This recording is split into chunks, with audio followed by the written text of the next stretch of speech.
Okay, so I am here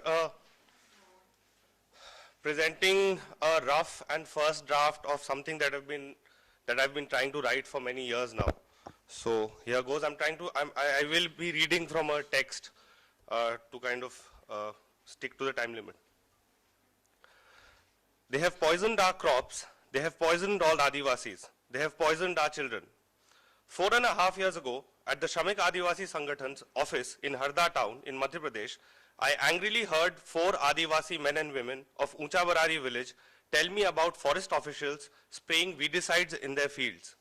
It was the sowing season, and the forest guard and the deputy ranger had destroyed their paddy crop by surreptitiously entering the fields at night. 4 years after the enactment of the Scheduled Tribes and other traditional forest dwellers Recognition of Forest Rights Act, it was an attempt to stop Adivasis from cultivating on forest land, a direct violation of a historic national legislation by state functionaries. Next day, I was sitting at the subdivisional officer's room in the forest department office when a forest guard came in and started talking to him. Sir, we've put 240 in the fields of encroachers. It destroys paddy, but it destroys the soybean crop too. Should we use another variety instead? Embarrassed at this uncomfortable revelation, the second most powerful officer of Harda Forest Division interrupted and scolded him. Don't talk about these things in front of outsiders. This is your internal matter. Do what you think is right. The beat guard continued to defend himself. Yes, sir, we do it with our own understanding, but you should know about it too. The conflicts between Adivasi forest dwellers and forest officials are not new in South Asia. Ever since the colonial state began attempts to control and manage the forest landscapes of the subcontinent, the relationship between state and its forest resident subjects has been wary at the best of the times and hostile and civil war-like at others. The Satpura Hills of central India, where I have been an erratic researcher for the last 5 years, are deeply mired in the colonial history of establishing territorial sovereignty over forests. The Bori Reserve forests, for example, in Hoshangabad district, which houses the Satpura Tiger Reserve today, were confiscated from an Adivasi zamindar after he supported the rebels in the War of Independence in 1857. A year after Thakur Bhabut Singh was hanged in Jabalpur jail in 1862, Bori became the first forest to be reserved by the colonial government and the first forest to be managed through a scientific working plan.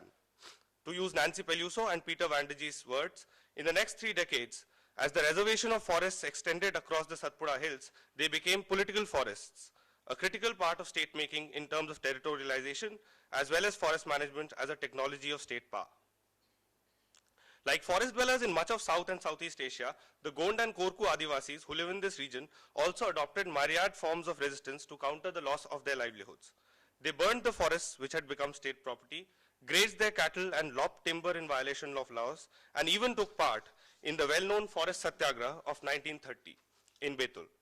Most importantly, they resisted the forced sedentarization and simplification inherent in colonial forestry by moving around the forest and cultivating land outside village boundaries fixed by the state. To quote James Scott, they also voted with their feet, fleeing forest villages established by the British when the incidence of coercion and forced labor became too high. In the 2 districts of Harda and Betul, where I have conducted my fieldwork, there are many abandoned villages in the forest, many places identified by villagers where cultivation took place at some point of time in the past. These past histories of subsistence are influential in shaping the geographies of forest conflicts today, as I will argue in this paper. In the contentious terrain of state-Adivasi relationships, the Forest Rights Act of 2006 is supposed to be the New Deal, correcting historical injustice and giving land rights to people who live in and around forests. Caught between binaries, the law is hailed by those state actors and civil society members who represent Adivasis and forest dwellers, and stridently opposed by those who claim to speak for the interests of wildlife, conservation, and development. The scholarly literature that has emerged in the post-FRA period is of 2 kinds. One that focuses on implementation of the law in different states of the country, and other that contextualizes the law within rights-based approaches in conservation, citizenship studies, and the rule of law. A review of this literature tells us that most studies do not take into account local geographies, ecology, and political contexts while discussing the impact of this national legislation. I will use ethnographic evidence from the forest villages of Satpura Hills to make 2 claims. First, that a nuanced knowledge of local contexts is indispensable for appreciating how the FRA has intervened in conflicts around forests and forest land. Secondly, I will follow David Morse in arguing that the relationship between policy and practice cannot be simply understood in terms of an unintended gap between theory and practice, which can be reduced by better policy being implemented more effectively. The practices of development are often concealed rather than produced by policy.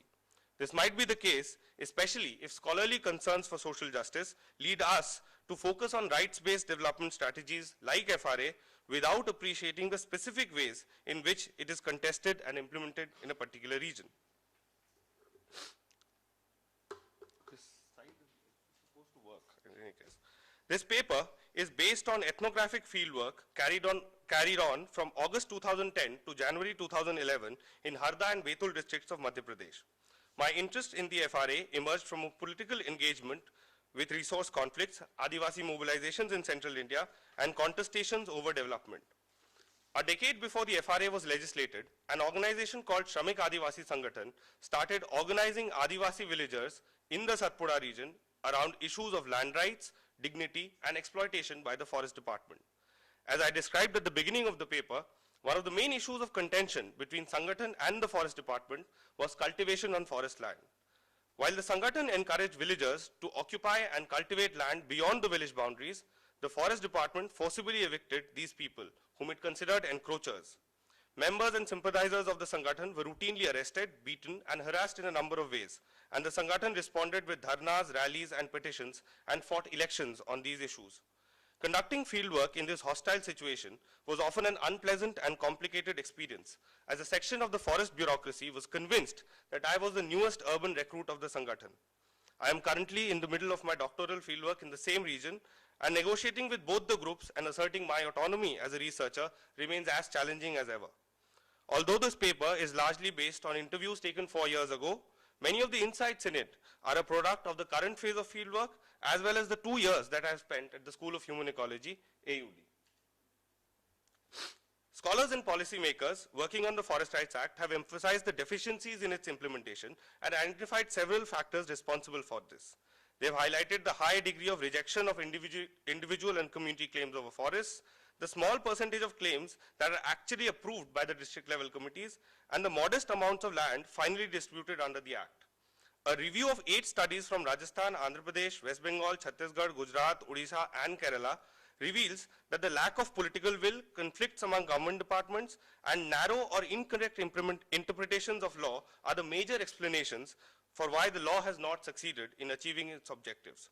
It is commonly argued that the spirit of the legislation is not being followed, and that indigenous livelihoods and customary traditions are being ignored in the process of implementation.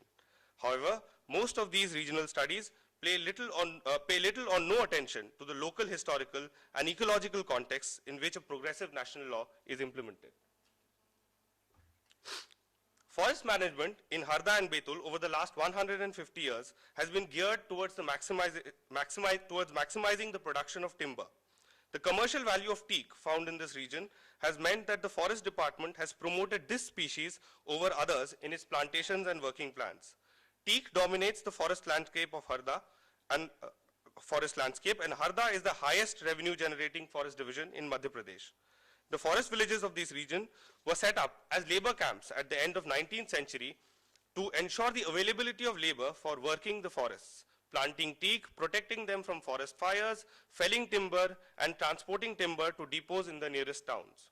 Adivasi livelihoods were based on a combination of wage labor for the Forest Department, subsistence cultivation on small plots of land, and migration for agricultural work to the plain areas.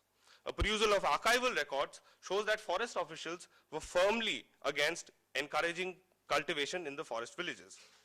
Forest villagers were given temporary land titles that had to be renewed periodically and were contingent on household members not violating forest laws and making their labor available for forestry. While official policy in the Satpura Hills tried to control land use in favor of commercial forestry, actual practices were a product of everyday negotiations between forest guards who had to mobilize labor for forestry and Adivasi families who wanted to occupy individual plots of land.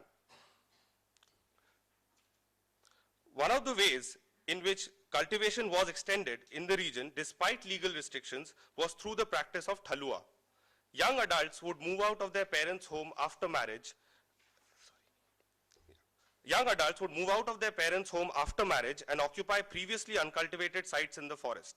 Thalua cultivators did not have pattas or formal titles. Their landholdings were beyond the boundaries demarcated by the forest department, and their legitimacy rested on their ability to bribe or negotiate with the forest guards in the village. There are many stories of migration in the region, from one village to another, of abandoning old settlements and occupying new territories, and of newer generations crossing forest boundaries and working plan divisions to scope out fresh opportunities for settlement. Over time, as families increased and land within village boundaries became scarce, the number of families cultivating without pattas far outstripped those who had formal titles.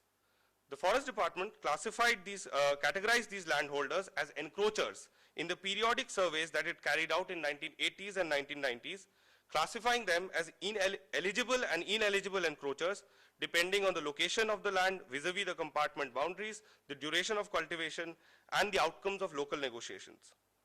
Forest guards were able to leverage this insecurity of tenure to mobilize resources and labor of Adivasi households for personal gains, while individual villagers attempted to build long-term relationships with forest officials in order to minimize arbitrariness and evictions. One group of villagers told me, they settled in Pura village with 8 to 10 families to begin with. The older people have more land. When we try to cultivate land adjacent to theirs, the Nakedar and the deputy sahib scare us. The older landholders are inside the forest pillars and our lands are a little outside. The Forest Rights Act is being implemented by the Forest Department at a particular point in the history of the region. The assertion of Adivasi rights by the Shramik Adivasi Sangathan has transformed state-society relationships since the mid-1990s.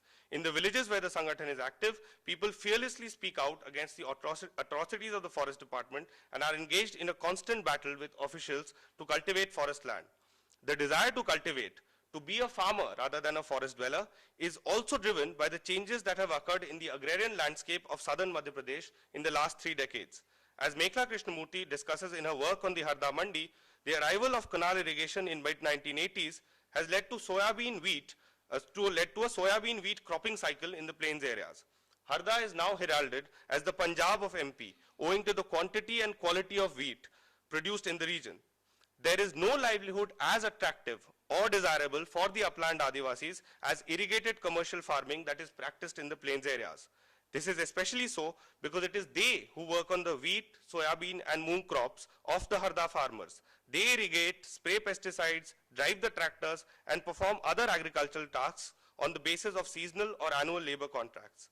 We grow so much on the fields of the Basti farmers. We could grow it on our fields too, if only we had electricity and irrigation, they tell me.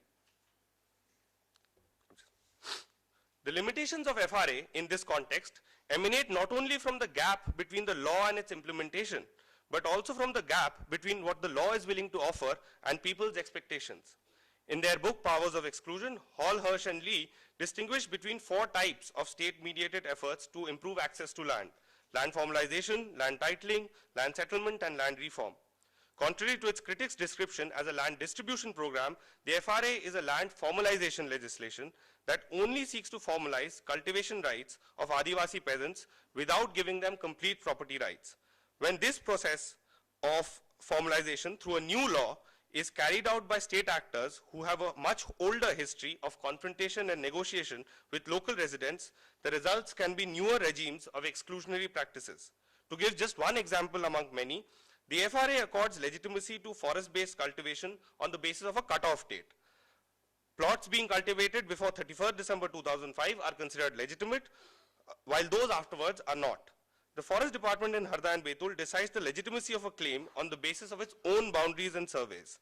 Those cultivating outside village boundaries or those who were not part of the last survey conducted in 1996 are considered encroachers. Their claims for pattas are not filed or accepted under FRA. As a result, FRA titles granted in many villages are similar or even lesser than the number of encroachers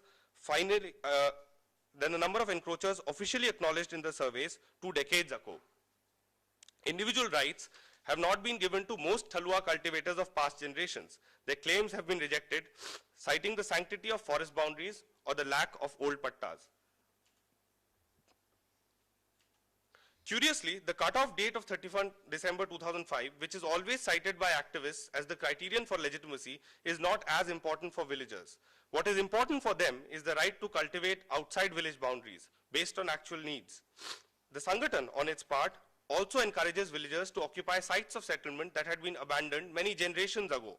In response, the Forest Department hardens its own stand towards forest rights claims and decides only on the basis of what it considers legitimate evidence. It uses GIS-based equipment to scientifically map FRA claims, but never strays beyond its own existing boundaries while carrying out these surveys. Thus, the enactment of a new law does not resolve conflicts over land. It changes their forms, the language and strategies deployed by actors, and only in some cases, their outcomes.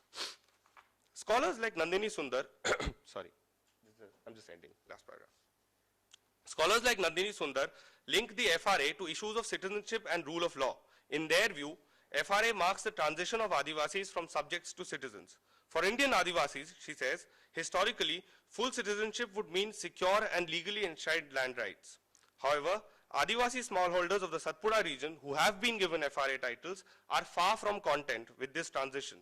The difference between the Van Vibhag ka patta and the revenue ka patta is only too apparent to those who spend 5 to 6 months in a year working as agricultural laborers in the plain areas. It is a fake title, they say. It is only a khasra number. They have made a map of my field boundary and put my name on it. This is your land, but I know a real title. The idea of a real title is linked to land which can be bought and sold, but much more importantly, land that can guarantee access to credit, to borewells, electricity, Kisan credit cards, urea, DAP, pesticides, and irrigation. In the demands of these Adivasi smallholders, we see a marked deviation from the assumptions of indigeneity, of unique vulnerability, and the special virtues that perhaps underlie the FRA. Tanya Ali's article on indigeneity, capitalism, and the management of dispossession, where she critiques forest conservation efforts that fix indigenous people in their place, arborealize their agrarian livelihoods, and limit them in favor of community-based forest management, resonates in this scenario. I would like to end by saying that there's an urgent need to understand contemporary Adivasi livelihoods in specific regional and historical contexts in order to gauge the effectiveness of legislations like the Forest Rights Act. Thank you. Sorry, this was some photographs that didn't run. Questions?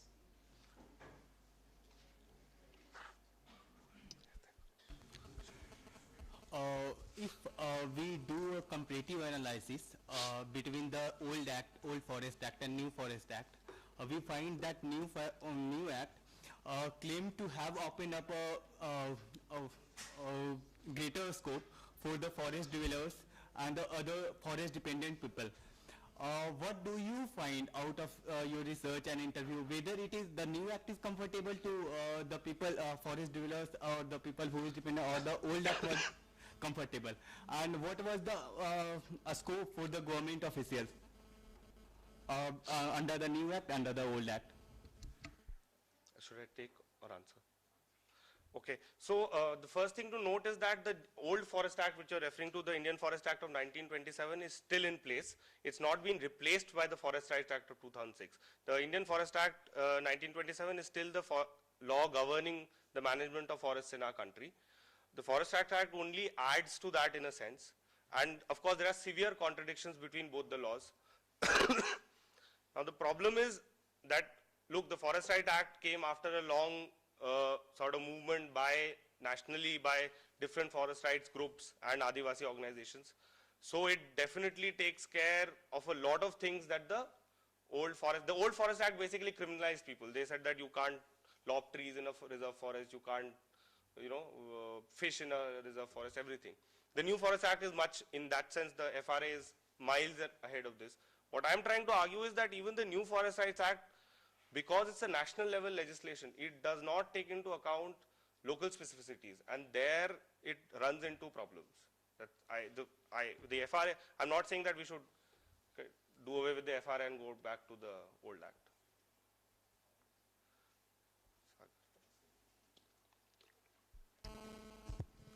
Okay, so since you went in with an organization that was looking at, uh, you know, accessing rights through resistance, and there is a similar sort of understanding of even resistance as something that oppressed people everywhere always get into. What is the local backstory on that?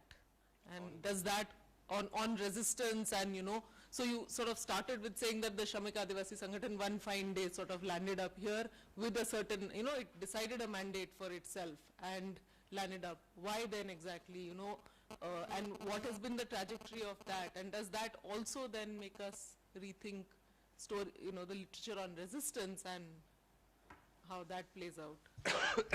No, I think first there is a history of, let's say, rebellion in this region which predates the Shramik Adivasi Sangathan. So there is the 1930s Satyagraha.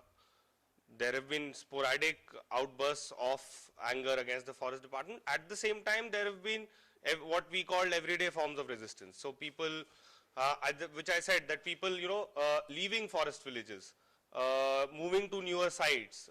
If you look at, for example, archival record, you'd see a huge number of abandoning of forest villages over the 30-40 year period. So people were, it was also because of disease and epidemics, but people were also abandoning these villages.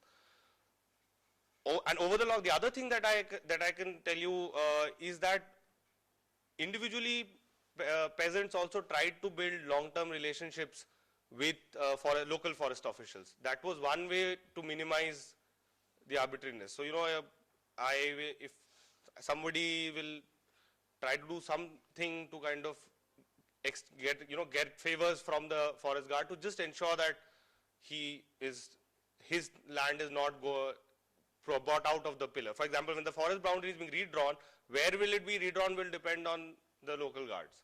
So that's sort of, I don't know whether I've answered your question, but there is a range, really. Buddha, I have two questions.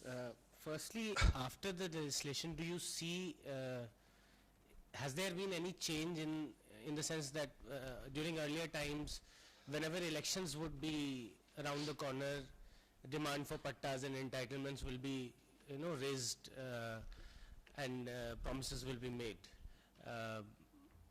Has that sort of a cycle, 5-year cycle, receded after the legislation has been framed? And secondly, legislation is just the first step. After that, you need to make the rules, and then you need to actually, distribute the entitlements. So, where is Harda and the state of MP on that scale? Have the rules been framed, and how far have the entitlements been distributed? Yeah, so on the first question of elections, look, I really haven't thought about it in terms of election cycles. The Shramik Adivasi Sangathan does fight elections on the issue of land rights, but it's been fighting for a long time before the FRA came into existence. Frankly, I don't know if there's a correlation with elections and if there's been a change, because 2008 the act finally came into President's assent, and yeah, I don't think I've thought enough about that question. About the status of the act, well, that's what my study says is that has to be extremely varied across regions. So, for example, this is a landscape where controlling the timber and teak is very, very important. Harda produces, I think the timber sales in a year could be anywhere between 50 crores to 192 crores from one forest division. So controlling this land is very, very important for the forest department. Now, if you go to other parts, which is why I was saying that you need to also look at the local ecology of the thing. If you go to other parts where the forests are, the composition of forest is different, the interests would be different, and so the implementation would also be different. It also matter, and see, again, this is FRA came at a point when there already was a fight going on. The FRA only added to, in a sense, it became for both sides a way to a new weapon in their fight. For the Sangathan, it became a tool ki now we have a national legislation, now the forest department must do its job. We've been fighting for this thing for so long. For the forest department, became a thing that, okay, now we are let us quickly carry out the GIS-based surveys and let us give some pattas once and for all, and let's say that now the matter is closed. The matter, of course, is not closed, but I suppose again it will vary across the state.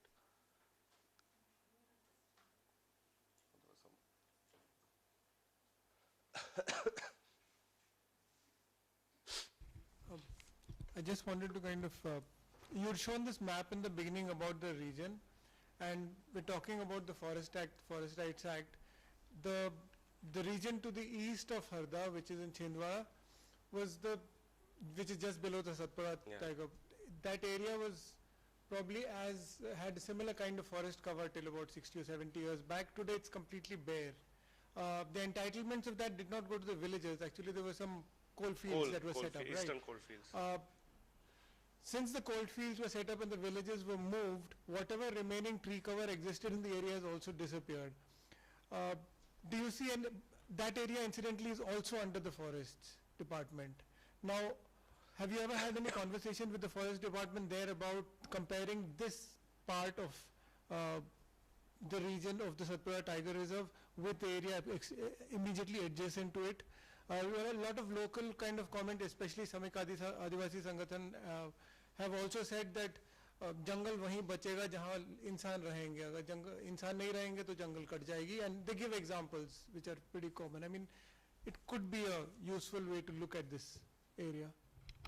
Yeah, sure. So I'm saying, so I think this same landscape, if you look at that map and that I started with, if the same patch of forest is actually, for example, this has the Bori Satpura Tiger Reserve, and then you have the coal belt in Betul and Chhindwara, and then you have the eastern part of Betul and Harda district where I've worked. And there are very, very different issues within this contiguous region. So there's a tiger reserve at one end and a coal mining area at another, with this very valuable teak timber kind of thing in a third. And I'm sure the issues are going to be very, very different in each of the landscape. And as far as the other thing about jungle wahi bachega jahan insan rahenge, yeah, I think I don't know. I agree, of course, in the sense that the jungle, I think that is the case. But at the same time, it doesn't mean that आदिवासी लोग अपने आजीविका के चलते ही जंगल बचाते हैं. मतलब, it's not that association is not so simple in my mind, at least. It is to do with how local livelihoods have been constructed. So, for example, if there is a wheat boom that has taken place in the lowlands, that really affects the aspirations and expectations of Adivasis in the uplands, is what I'm trying to say. So, for example, I have people telling me, a lot of people telling me that we want a dam in this area because we want irrigation. And it's the forest department which is stopping the dam from coming up because it will drown their teak forest. So it's also the question of their teak forest, because it's really not a forest from which they get a lot from. So it's not a simple association. The history of that region is also influential. I think that's